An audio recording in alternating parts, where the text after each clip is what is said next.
Face to the screen again, slaves. We just missed the sunset. It was probably, I would have rather got it when it was still orange, but it still looks kind of cool. You can see the cars go by. This is going to be our backdrop for this video. I know I touched on race earlier and how, I revealed myself to be a white man. I'm sure you've seen a video or two of mine where my face is revealed and you can already tell, obviously.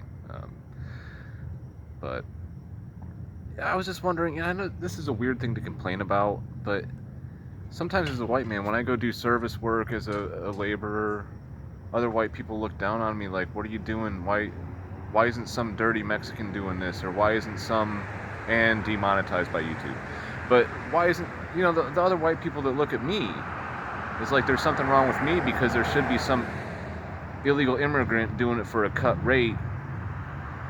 Boggles my mind. Who's the racist in that scenario? I love my brothers that sweat and bleed with me from Mexico, Peru, Macedonia, Bosnia, Ukraine, Russia, Germany, Czech Republic. I've worked with people from everywhere. And hey man, one language I do understand is sweating and bleeding, laughing and crying together.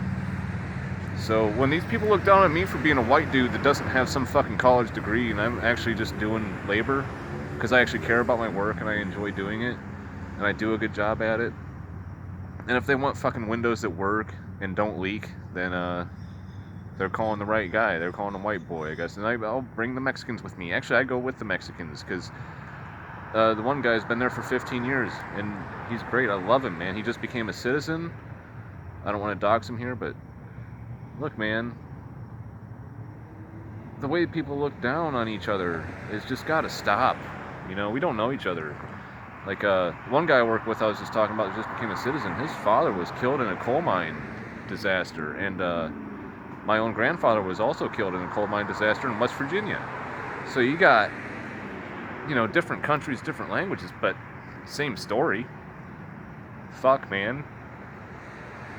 I am getting a little emotional, but just when I see another white person look at me like that, I can kind of get a little bit of a glimpse of what it would feel like to be black or a different color, or already automatically get looked down upon by these same racist people.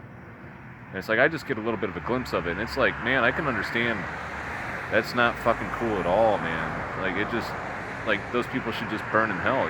You wish they would just go ahead and do us all a favor and just leave us alone, I'd like to see them do something for themselves.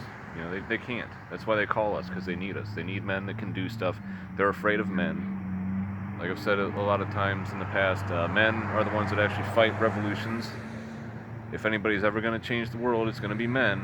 That's why they're demonizing us in the press all the time and trying to emasculate us.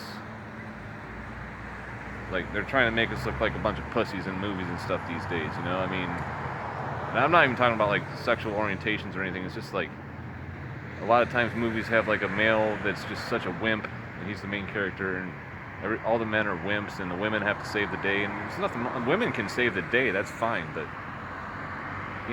to always make it so the men are always the weak ones, and we should be feared, or, like, oh, men are just so violent, we just have testosterone, we're just stupid idiots. That's false, man. Like, how many times have men saved the world? Every time there's been a hero, almost every time there's been a hero in history, it's been a man. And there's been some women that have done it too.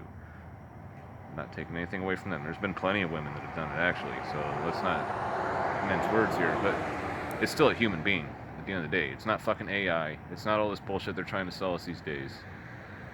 It's how we treat each other that's going to save the world, I think, at the end of the day. So be respectful, like, comment, share, subscribe. If you want to shit on me in the comments, that's fine. Just do it in a comedic way. Just try to be funny. Like, if you're mean-spirited, then don't shit on me, but if you're just trying to be funny, then shit. That's fine. Shit away. Don't forget to face to the screen.